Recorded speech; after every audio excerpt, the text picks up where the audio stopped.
One of the first Thomas & Friends toys that I ever owned was the Thomas Big Set, and I ended up striking cold getting it a second time for Christmas this year, all thanks to my man Marvin Jerry. And the excitement that I have to open this set and actually talk about it is immeasurable. I was gonna originally film this outside and review it in better lighting, however Mother Nature seems to have it out for me, so I temporarily cleared off the table and decided to bring it in for this. And honestly, what more can you say besides wow when you look at this box? This really is a callback to a golden time in Thomas & Friends, where you didn't need to do anything crazy to have an amazing set. The box art is beautiful and shows the set off very nicely on the front. The back of the box features the same picture but actually larger, as well as a table of contents to everything that's featured, and even a description of the set itself, as well as different ways you can add on to and expand the set. The sides of the box are pretty bland and feature a picture of Thomas, Annie, and Clarabelle pulling up to the included Farquhar station. For some reason they didn't add Bulgy though. Now, with all that being said, let's see what this set actually has to offer.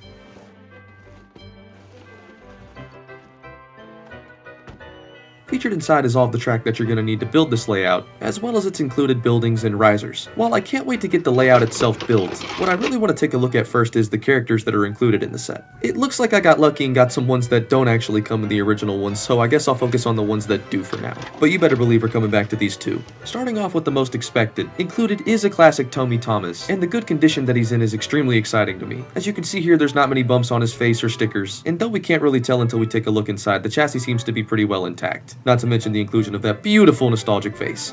Next we have Annie and Clarabelle, who just like Thomas seem to be in a very lightly used condition, as they don't feature any scuffs or damage marks to their sides or faces. Their roofs seem to be pretty spick and span too, save for a small smudge on Clarabelle, but truth be told that's not really a big deal, and honestly I'm just happy to have these two. Well, again I guess.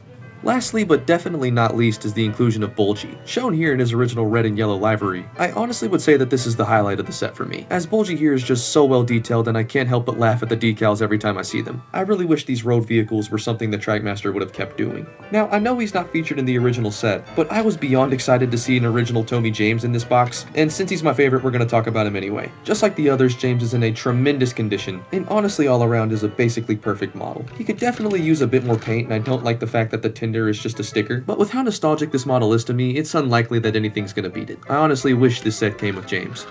Lastly, but definitely not least, are the Wagons that were included as well, being a classic troublesome van with a sadly broken coupler, as well as a classic cattle wagon which I was also beyond excited to see, and of course the classic Tomy black brake van. All very welcome and classic additions. Not to mention, we also got a classic Tomy troublesome truck that actually has an intact sticker face and who appears to haven't taken too much damage through his life cycle. Definitely not the most common thing with these guys.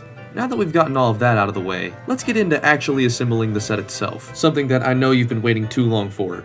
And voila, the set is complete. Hopefully now you can start to see where the big in the set's name starts to come from. This track utilizes the classic over-under technique, and has the track run over the road that Bulgy runs on, as well as under it through this tunnel. The set also includes Farquhar Station, where the engines can stop and go from as they choose. While trying to get Bulgy to run for you guys, I ran across a small problem, which is sadly pretty common with these older models like this, and this was the pretty serious corrosion of his battery compartment. Upon opening Bulgy, he didn't have a battery, but from here you can tell that he definitely had one sitting in him for a while at some point. I'll do my best to go back and fix such, but for now he's kinda stuck in his tracks. I also would run into some small issues with Thomas, as I assume from old age his motor was definitely not the strongest, and he struggles to get himself as well as Annie and Clarabelle up the hill itself, though normally he's able to get it at some point, even if it ends up taking a while. On the hill itself, James tends to perform a lot better, especially with a consist, but when it comes to the bridge itself, he has his own issues. But at least he tried, and normally he ends up getting it eventually as well. Being able to play with these trains and interact with this set one last time definitely, like I said before, brings me back not only to a golden age of Thomas and Friends, but to a simpler time of merchandising as well. This used to be all you needed. You didn't need all the crazy extra shit. You just created Sodor however you wanted to create Sodor, and that's something that these new sets will always lack over these older ones. It's not that they're bland and lack creativity, it's that they inspire you to make it yourself. When you were a kid and you got a set like this, the only thing you wanted to do was make it bigger. Get more characters and more landmarks, more track,